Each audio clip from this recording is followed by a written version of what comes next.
څنګه چې استاد جي تاسو ته وویل چې دا یو وخت کې یو یونین کونسل و، بیا آبادي زیاتېده او دغه کېدو هغه شانتې یونین کونسلې زیاتې شوې نو دا بیل دغه شو. خو ستاسو مسایل ستاسو دلته کې چې کوم مشکلات دي هغه زمونږ مشکلات دي او مونږ همیشه یم دې سوچ سره چې که لږه ډېره موقع ملو شي نو همدا کوشش کوو چې یاره د علاقې ته فایده ورسوو، د علاقې څه نه څه ستونزې کمې کړو. دغه زمونږ سوچ دی، دغه زمونږ دغه سیاست هغه بنیادي هغه مقصد دغه دی. او دا که تاسو وګورئ نو د شهید وطن حیات محمد خان شیرپو د وختونه دا سلسله شروع ده. د هغوی د لاس ستاسو په یونین کونسل کې د جورې دا پل چې دی بجلي دغه شانتې بیا وروستو چې کله 2002 دا دور شروع شو نو بیا د سوی ګیس دا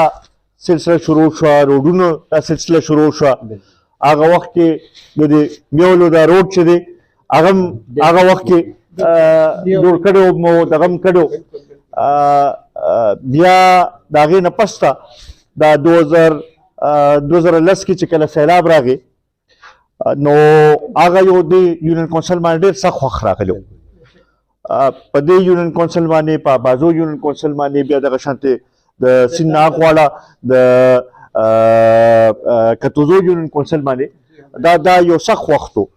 د هغې نه پس ته چې 2014 کې موقع ملو شو نو لږ ډېر په هغې کې لږ کار وکړو د هغې دا فایده راووتله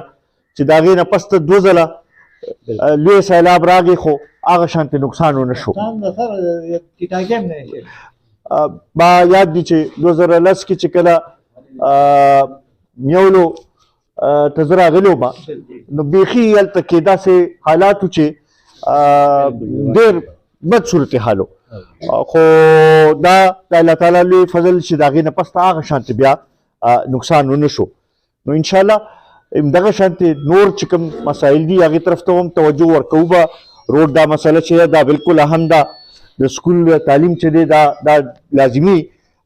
شی دی او انشاءالله دې طرف ته هم توجه ورکوو به. نور هم داسې چې کوم ځای کې ګیس پاتې دی هغې طرف ته هم توجه ورکوو. روزګار چې دی دا اوس د هر کور ضرورت دی دغې طرف ته هم توجه ورکوو. دا سلسله به همداسې مخکې بوځو خو دې کې بنیادي خبره دا ده چې ستاسو د مرستې ضرورت دی. دا 33 34 ورځې دي دا زمونږ او ستاسو د کار ورځې دي چې په دې کې مونږ کور کوڅې ته لاړ شو او خلک په دې خبرې باندې پوه کړو چې د دې وخت دا ضرورت دی، زمونږ دا ضرورت دی، د دې خاورې دا ضرورت دی، د دې قوم دا ضرورت دی چې مونږ جناب افتاب احمد خان شیرپو کامیاب کړو چې هغه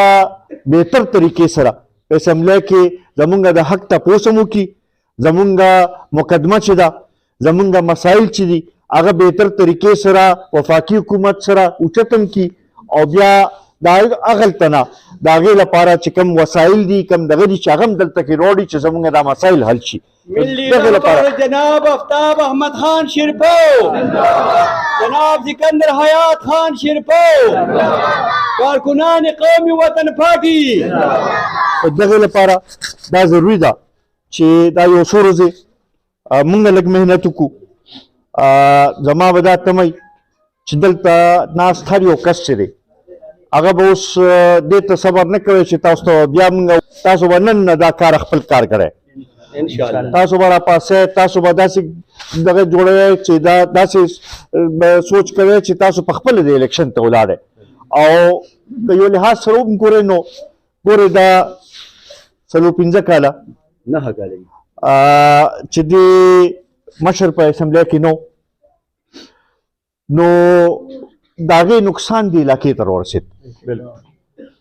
نور خلک خو په قومي اسمبلی کې هم ناست وو او په صوبایي اسمبلی کې هم ناست وو خو هغه توجه چې کوم میرزا ډېر یونین کونسل له ورکول پکار وو هغه ملو شوی ده او که نه. نو دې لپاره دې شي باندې تاسو سوچ وکړئ چې دا ضروري ده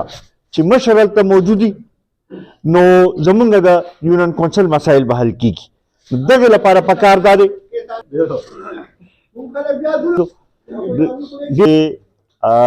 دا قومي وطن پارټي کامیاب کو او دغه لپاره په 8 فروری باندې چې دا ووټ مونږ د ډیوی په حق کې استعمال کو ان شاء الله دغه لپاره به کوشش کوو دا داسې اتفاق سره چې د مرزا ډیر یونین کونسل نه چې یو ووټ هم بار لاړ نشي ان شاء چې دا مونږ دغه وکړو چې په اتفاق سره ټول د ډیوی په حق کې استعمال کو او ان شاء الله دا کم نن چې د شهید ناصر خان دا خاندان راغی استاد جی واپس رالل دا د دې نښې دي چې ان شاء الله هغه اتفاق دلته کې برابري کې لګیا دی زه یو ځل بیا ستاسو ټول ډېر زیات مشکور یم د پرویز خان دی د هغوی د خاندان ډېر زیات مشکور یم د ماسټر صاحب ډېر زیات مشکور یم او کوم ملګرو چې په دې کې اهم کردار ادا کړی دی د هغوی هم ډېر زیات مشکور یم د ټولو د هغوی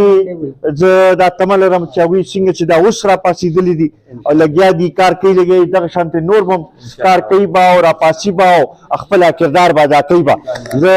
یو ځل بیا ستاسو ټولو ډېر زیات مشکور یم ډېره مهرباني ډېره